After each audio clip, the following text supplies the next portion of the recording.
10 livros que mudaram sua vida. Que mudaram a minha vida. Mateus, Marcos, Lucas, João, Atos, Romanos. Tem muitos e em várias áreas da minha vida, mas se fosse fazer uma seleção rápida assim, pensei rápido aqui. Cristianismo Puro e Simples, do C.S. Lewis. Temor e Tremor, de Kierkegaard. Confissões, de Santo Agostinho. Coragem de Ser, de Paul Tillich. Discipulado, de Dietrich Bonhoeffer. Eu acho que esses 5 livros são importantes na minha caminhada. Mas posso pensar mais. O que fazer quanto ao incômodo da alma, ao se questionar a fé? E esse questionamento é tão grande que você se vê constantemente entre o crer e o não crer. Eu sei o que é isso aqui, eu vivo isso aqui. Eu tenho essa experiência, essa angústia da alma e esse turbilhão de perguntas e um monte de questões que quando eu começo a pensar sobre elas, por exemplo, sobre o céu, pensar sobre o inferno, como é a vida depois da morte, essas coisas não batem para mim. Pensar sobre o mistério de Deus e da Trindade, pensar sobre a repercussão da oração, pensar sobre o sofrimento da pessoa inocente, pensar até nos critérios para a gente dizer quem é inocente e quem não é. Tem tanta pergunta que eu faço que eu vivo esse dilema constante entre o crer e o não crer. Mas eu entendi também que o dilema entre o crer e o não crer, ele facilmente escorrega para o dilema entre o entender e o não entender. E a experiência da fé e a experiência com Deus não tem a ver com crer em respostas objetivas, em doutrinas, em conceitos, em princípios. A experiência da fé tem a ver com relacionamento com uma pessoa. Você pode amar uma pessoa e viver com ela sem entendê-la. Você pode amar uma pessoa e viver com ela a sua vida toda, viver uma intensa paixão com uma pessoa e atritar com ela o tempo inteiro, porque você tem divergências com ela, porque são coisas diferentes. Entender, crer, entrar em acordo, pensar a mesma coisa, comungar da mesma lógica, isso é uma coisa. Amar é uma outra coisa. E eu penso que a nossa relação com Deus é muito mais uma relação de amor do que de entender. Com Deus a gente ama e tem essa paixão e anda com Jesus e algumas coisas a gente vai entendendo no caminho. A experiência da fé é muito mais uma experiência de amor do que uma experiência de entendimento. E nessa angústia você percebe com o coração a necessidade de cair de joelhos esperando ser ouvido, mas sem saber uma única palavra a dizer. Aí começou a verdadeira oração, quando você já não sabe mais o que dizer. Você vai para um mundo onde as palavras não chegam. Você vai para um mundo que não é irracional, é para além da racionalidade. Novamente, vamos pegar o paralelo de o amor. Vamos pegar um paralelo de uma transa, de sexo. Na hora que você está fazendo sexo, você não está discutindo filosofia. Na hora que você está fazendo sexo, você tem uma profunda comunicação e a comunicação mais profunda que pode existir entre dois seres humanos e não é uma comunicação racional, em que você fala e é entendido com palavras. Você fala e é entendido e você recebe uma mensagem que você decodifica e também entende, mas não tem a ver com palavras, com racionalidade, com construção de frase e de conceito. É uma comunicação de amor. Isso é oração. E faz toda a diferença isso daí. E você não sabe o que dizer, você está de joelhos com a sensação de por que essa inquietação não passa, ou por que Deus não interfere mais, ou mais diretamente. Na real, por que esse silêncio muitas vezes? Cara, também não sei. Eu tenho uma certa inveja misturada com uma profunda desconfiança desse pessoal que Deus vive falando com eles. Deus falou comigo, Deus falou comigo, Deus falou comigo. Na verdade, Deus falou comigo eu tenho intuições profundas na minha alma, eu tenho certezas, eu tenho convicções que me movem e eu dou o nome a essas convicções de coisas que Deus falou para mim. Mas assim, se você perguntar para mim, você que fez a pergunta aqui, se a gente estivesse conversando pessoalmente, eu diria, cara, eu sou muito mais parceiro da sua angústia do que alguém que pode te oferecer uma resposta. Polarização ideológica, possível ruptura social, preconceitos latentes. Como a igreja deve posicionar-se no Brasil atual? Diaconia, querigma, mártires, qual é o kairós?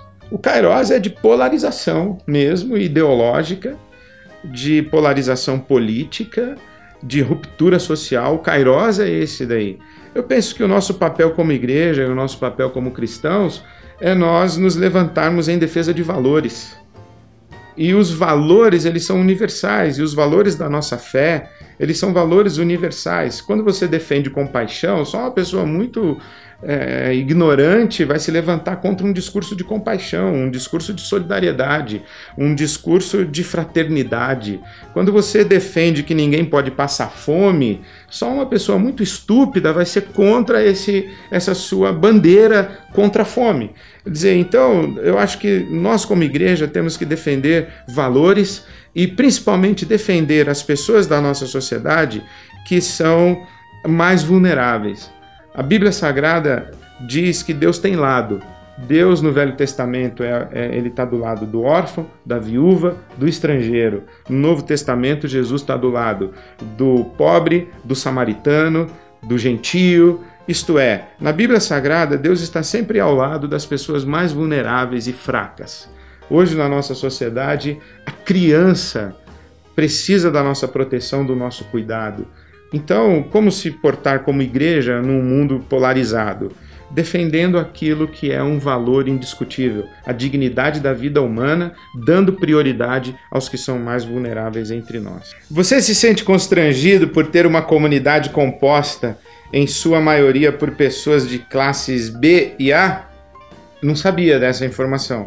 Não sei se é maioria, mas realmente a minha comunidade tem bastante gente de classe A e B. Como você conversa sobre o acúmulo de capital e sobre o fato de lucro ser pecado?